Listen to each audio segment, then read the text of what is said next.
What's up, guys? At one WWE Critic here, and I got the Raw review of June 30th, 2014, and this is the show after Money in the Bank.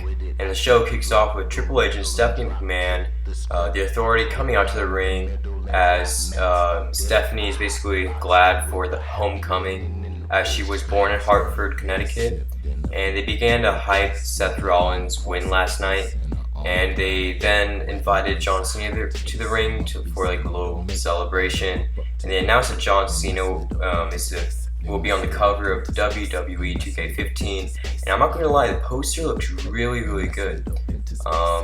I thought Daniel Bryan was going to be on the cover, but it's just going to be John Cena. But it still looks like a great cover overall.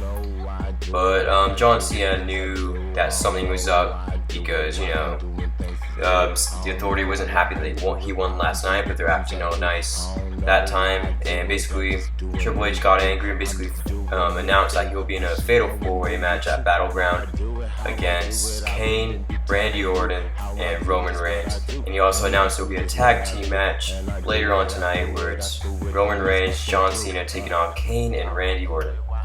Next was Seth Rollins versus RVD in a great match. They both looked really solid in the match, but RVD won from the curb stomp for the 1-2-3 count, but it was a great match overall. After that, Rusev and Lana basically came out talking about the weak culture of America, and they basically make fun of the U.S. until Jack Swagger and Zeb Coulter came out to give an end to their mocking of the U.S. Basically, giving hype about the whole 4th of July thing.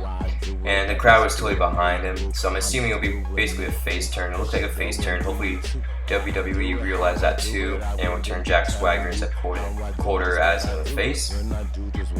But there was really no match, but Jack Swagger basically sent Rusev outside the ring, and also the crowd joined them into the "We the People" chant, and it sounded really, really awesome. But yeah, next match was a tag team match. It's the Usos and Sheamus taking on the Wyatt family in a pretty solid match. Nothing bad about the match, but in the end, the Wyatts won from Luke Harper's clothesline, and they got the victory there. No harm doing to the Usos and Sheamus. It was a great match. I hope at Battleground it would be Sheamus and the Usos taking on the Wyatt family for the tag team titles and the US title. That would be awesome. Next, Steph basically announced that Nikki would face the Funkadactyls later on tonight. And then Bo Dallas comes out and he gave a moment of silence for the two competitors who couldn't wrestle for the time being, which was Bad News Barrett and Daniel Bryan. It was like 60 seconds of awkward silence. I thought it was funny, but I found it annoying that the crowd was basically chanting. I know it was all for fun, but I got a little bit mad about that. And also, I thought it was funny that every time King tried to talk during it, JBL always interrupted him and telling him to shut up, which I thought was hilarious. In the end, Bo Dallas told us to never stop believing. After that was Nikki Bella taking on the Funkadactyls. Nothing really happened. The match was short and pretty bad. The Funkadactyls won, and basically in the end they got into each other's face. I don't think they split up yet, but it teased acrimony between them. Then they announced that there will be a battle royale to determine the next Intercontinental Champion at Battleground, since Bad News Barrett is severely injured for months now. He'll be gone for months. Anyways, it was Cesaro taking on Kofi Kingston in a pretty solid match. It was weird because Kofi won the match, but it was during the it was on the app, so none of us even saw the ending, which I think was just a mistake in the timing. But in the end, on TV, Cesaro basically attacked Kofi Kingston to get that heel heat. That was pretty much good for him. After that was a terrible commercial with Santino Marella and the Rosebuds about the Twisted Tea. It was just really weird and corny, but it is what it is. After that was Vince McMahon taking on the Great Khali.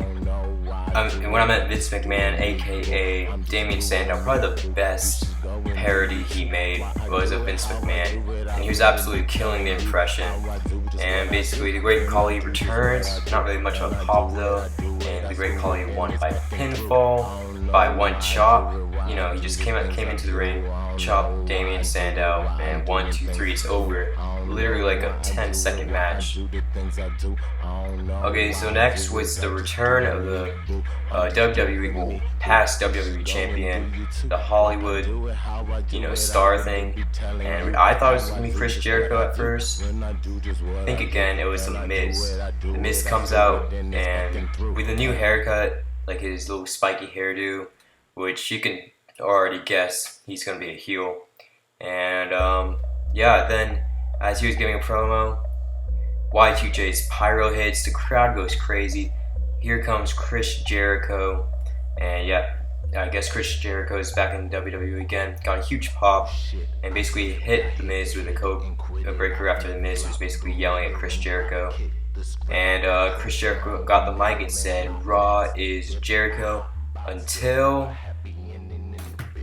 the Wyatt family comes out and attacks The Miz. And Bray Wyatt delivers Sister Abigail to Chris Jericho, and Michael Cole says Y2J is now Wyatt 2J, and I'm just like,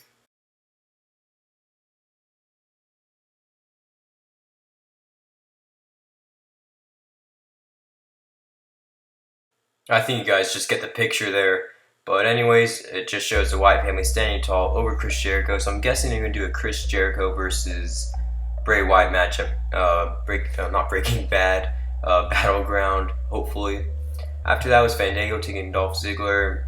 Nothing really happens, but Dolph Ziggler basically makes out with Summer Rae, making Fandango jealous, and he delivers a zigzag, and Dolph Ziggler picks up the win there. After that was they call them the Dust Brothers, but I'm just gonna go with the Dust. Okay, fine. The Dust Brothers taking on Ryback. Nothing much happened, but Cody Rhodes or Stardust delivered a really cool new move. I don't know what they call it, but they got the win. After that, Paige was in the win, basically giving a promo until AJ Lee returns after her wedding with CM Punk, and AJ basically was saying Paige is right. Basically, AJ was saying how like selfish she was, and basically Paige wasn't buying it.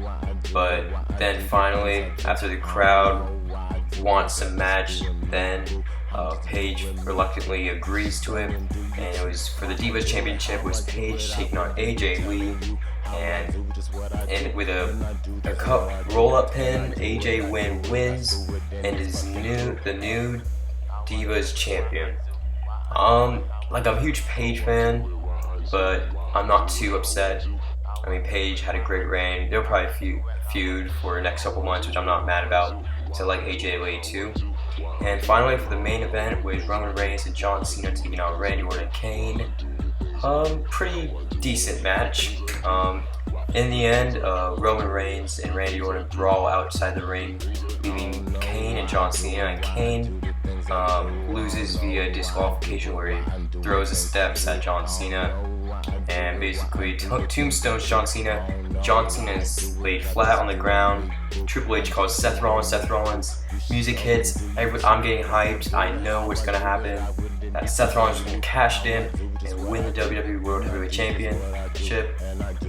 But Dean Ambrose always has to interfere. Basically brawls against Seth Rollins. Then when Kane was in the ring, Roman Reigns came out and speared Kane. Basically, it was a face-off between Roman Reigns and Triple H with a "This is awesome" chant, leaving Roman Reigns standing tall. Man, I was hoping that Seth Rollins was gonna cash it in, but I guess you just have to wait. But that would have been awesome if that really happened. So overall, the Raw was pretty solid. A lot of returns, which made it really great. Nothing bad about it. It was a really good Raw. I'd probably give it an 8.5 out of 10. It was a really good Raw. Really good to cover up Money in the Bank. And I hope you guys like this video. Please subscribe, and thanks for watching.